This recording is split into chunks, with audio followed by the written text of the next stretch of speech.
Well, hey everybody, welcome back to another episode of the Fern Chronicles podcast. It's been a long time.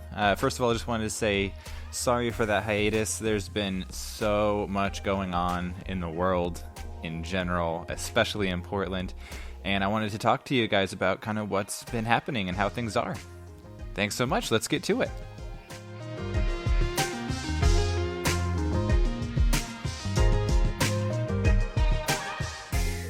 All right, well, first of all, I just wanted to say I do appreciate your support. If you would take just a minute to perhaps like the video or subscribe, follow me, depending on where you're listening or watching, I would really appreciate it. So jumping into it, as a lot of you may know, I am working as a first responder. I'm currently an EMT, so I'm kind of on the front lines of a lot of the COVID stuff. Man, I don't know. I don't know where to begin. Things have been pretty hard. I guess to begin, on the COVID subject, COVID-19, everybody in the world is experiencing largely the same thing right now. Restricted travel, restricted leisure, experience. You're not able to do what you were able to do before. There's a sense of fear. So many people are without their jobs, burning through their life savings. Investments, have gone down. You name it. Small businesses that were a dream are bankrupt. It's really, really hard, and a lot of people are very frustrated. Once the George Floyd,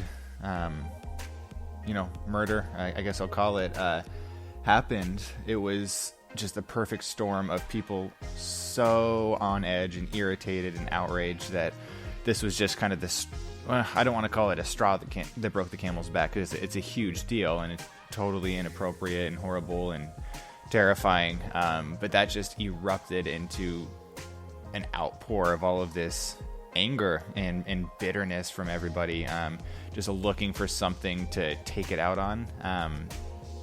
Not to say that the George Floyd incident was not as significant as it was, because it definitely is. And in Portland, there have been riots on the streets every single day. Our mayor, his house was effectively invaded.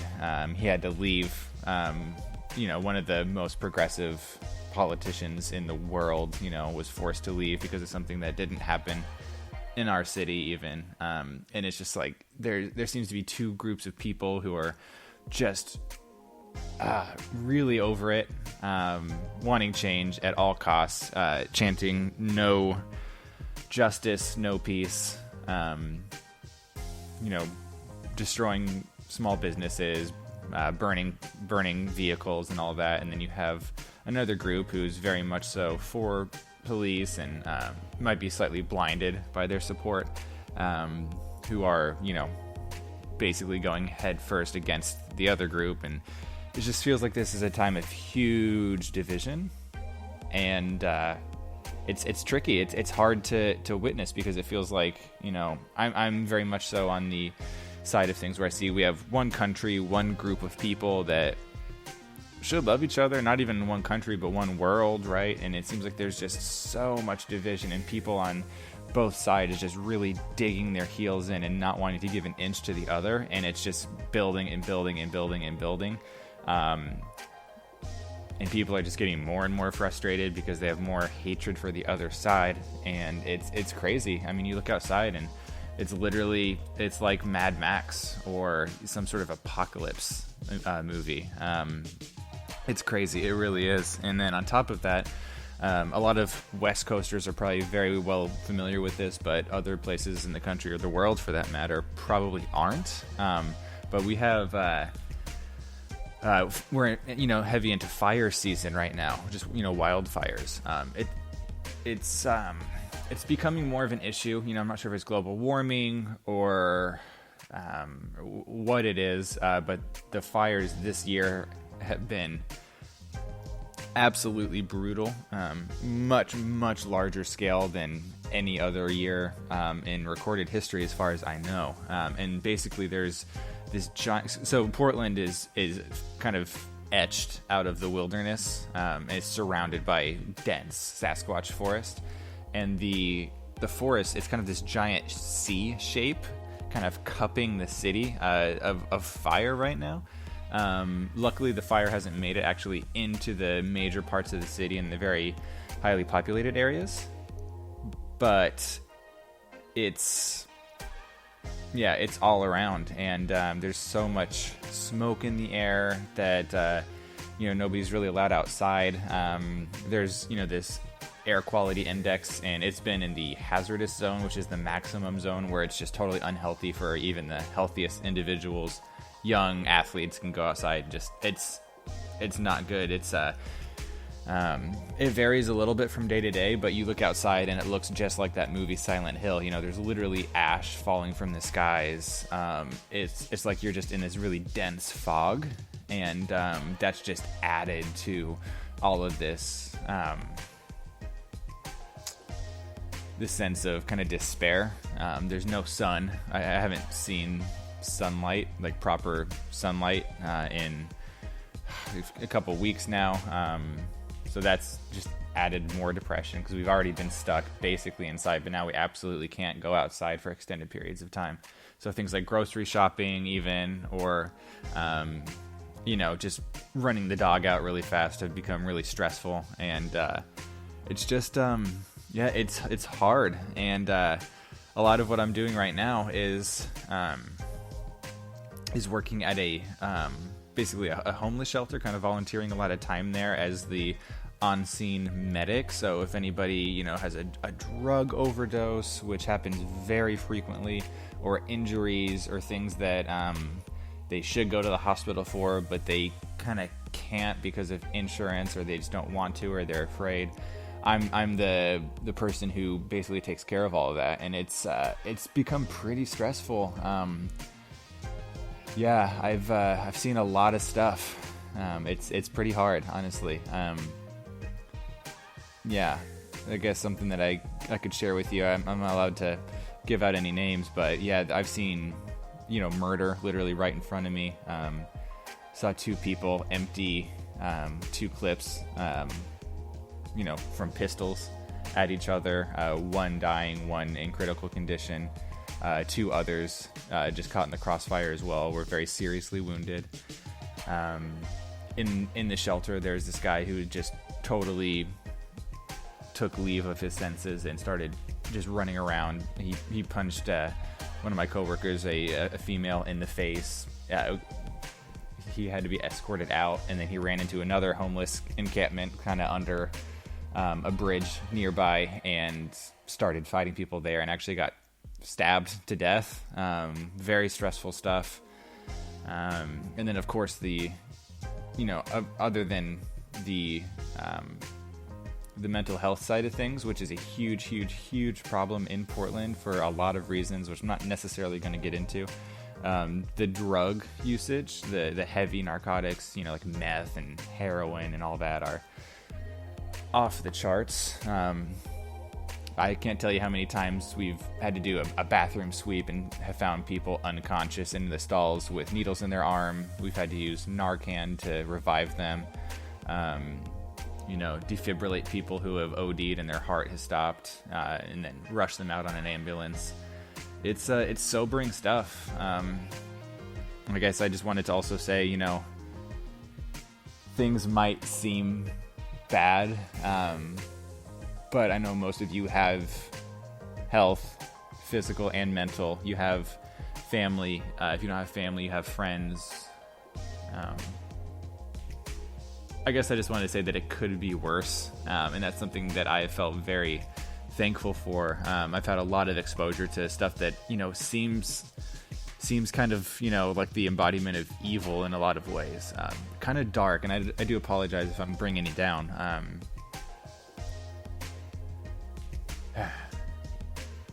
Just hope that you can, I guess, feel some sort of encouragement that I guess it could be worse, and that it seems as though this 2020 year can kind of only get better. So, at least for us, we're supposed to get some rain later this week. Smoke is supposed to clear. And, and it seems like restrictions are slowly being lifted. My passion for traveling, the world is going to start happening again. I'll be chronicling that. You hear about vaccines coming out in their final stages of testing. Regardless of how you feel about vaccines, it does seem like something that is necessary to open borders and to put people at ease. So that's all good news, and hopefully that will make the world feel a lot more connected, as people are less afraid of just being next to each other. Hopefully that just becomes something that is part of the past, and that we talk about with, our children or grandchildren or friends, 10, 20, 30 years from now. Yeah, remember when that happened? How bad everything was? We're all, we're survivors, we went through it. So, we've done a really good job. And at this point, kind of what more can be thrown at us, I certainly feel like I'm able to do anything now. Like, I've been through the ringer, and anything that life could throw at me now is easy. So I think we've all got this. So keep your chins up and keep ducking the punches, and we're nearing the end of this. So it won't be too much longer, everybody. We've got it.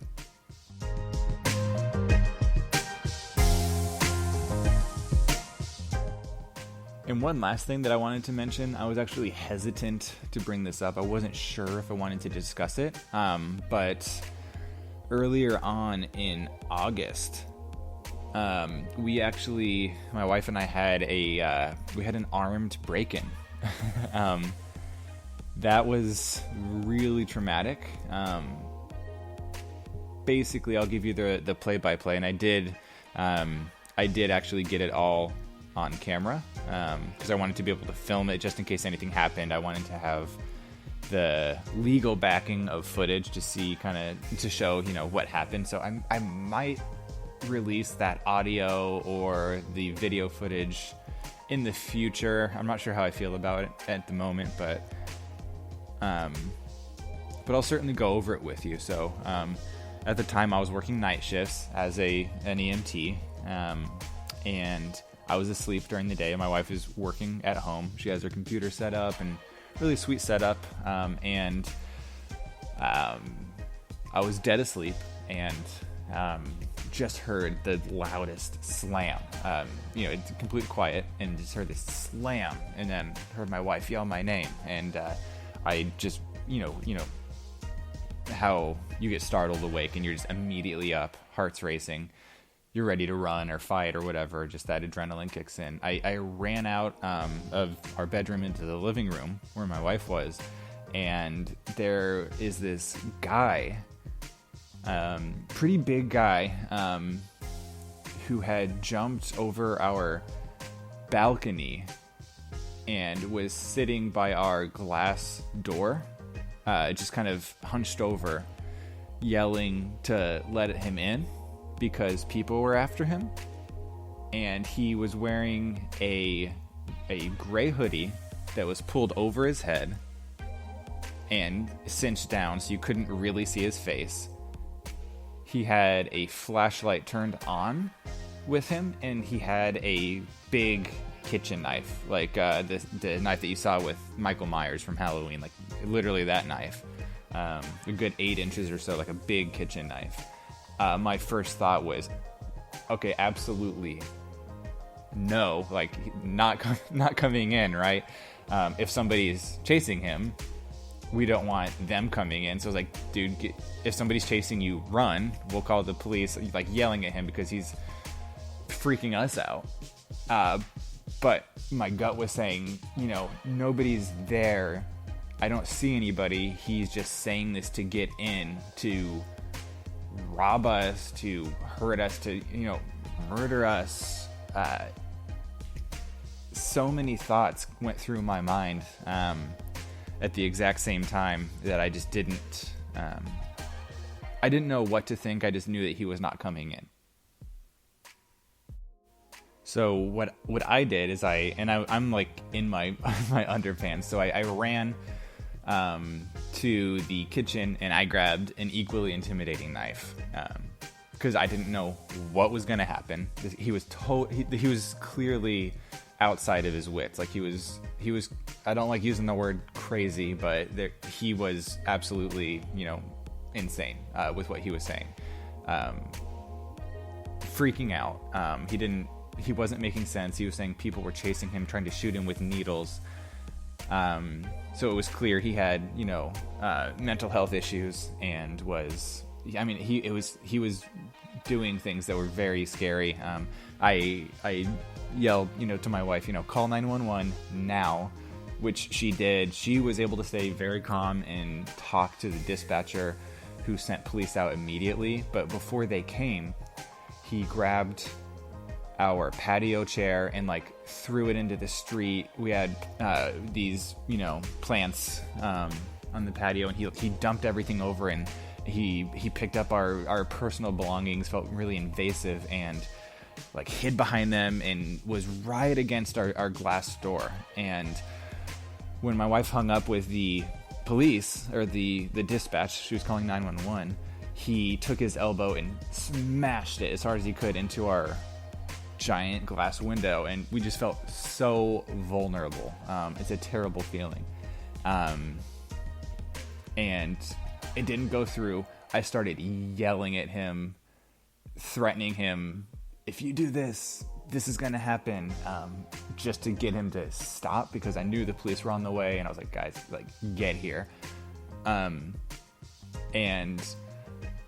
I sat my phone down that was recording at this time, and then when I looked up, right as I turned back to the window, he had picked up one of our giant ceramic pots that we had a plant in and threw it through our glass door, the giant window, and it spider veined, it was safety glass, so it just broke into a billion little pieces and fell. I saw it in slow motion.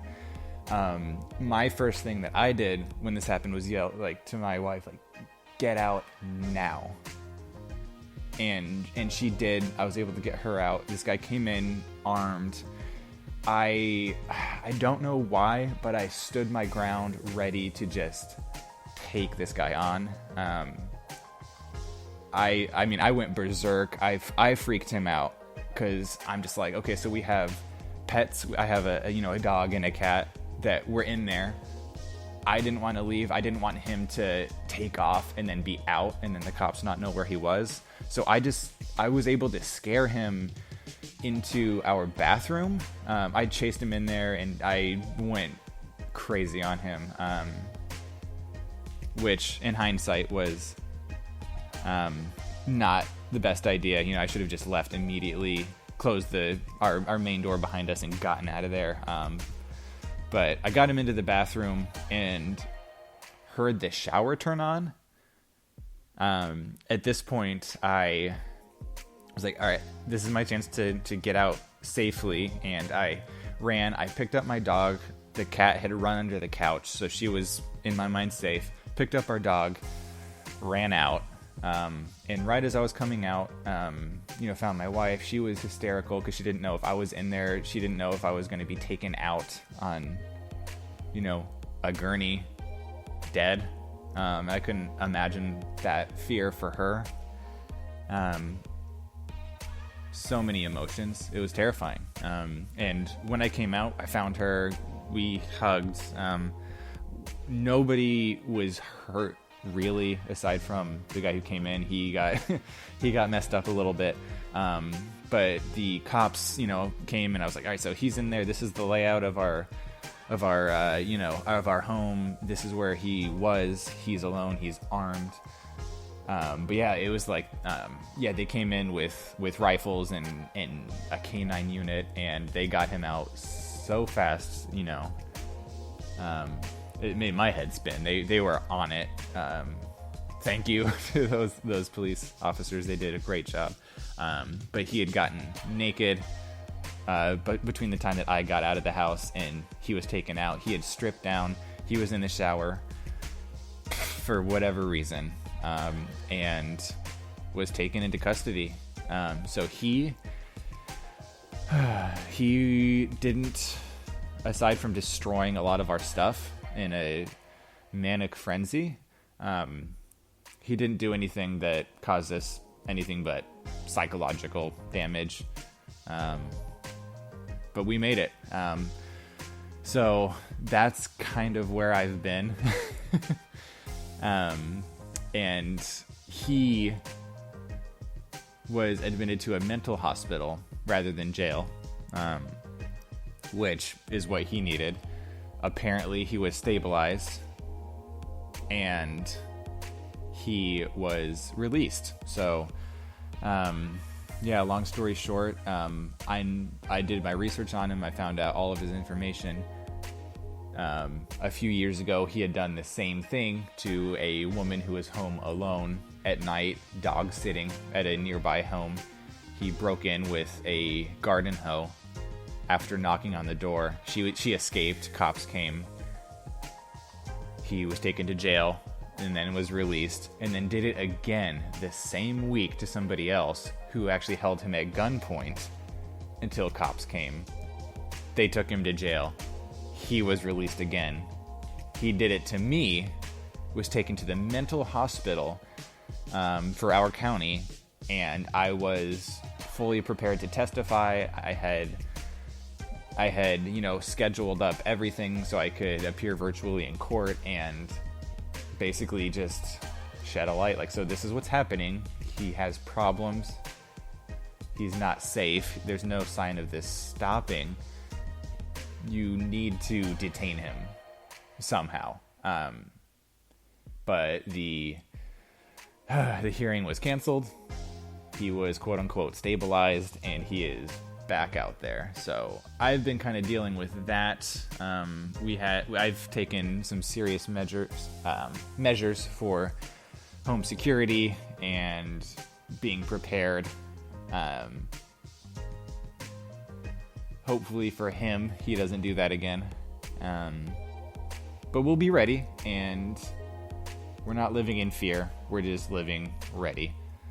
And yeah, like I said, that's where I've been. I've been dealing with a lot. Very chaotic work in a very, very chaotic city in a chaotic time. There's just been a lot going on. So wanted to say sorry for not being as consistent as I was, and hopefully I'll be back, and this can be something that you can come to escape or for entertainment. So again, on that note, if you wouldn't mind subscribing, giving me some feedback, I would really appreciate that. And on that terrible note, I guess I shouldn't leave on that note. Like I said earlier, things are only coming, things are only going to be on the upside from here, right? Everybody's dealing with their own stuff, but we're all okay. You guys have me, and you have each other, so thanks for being there. And yeah, we're getting through this one day at a time, 1 minute at a time. Sometimes it feels, but we're getting through it. So you guys have a good one, and we'll see you next time. Bye-bye.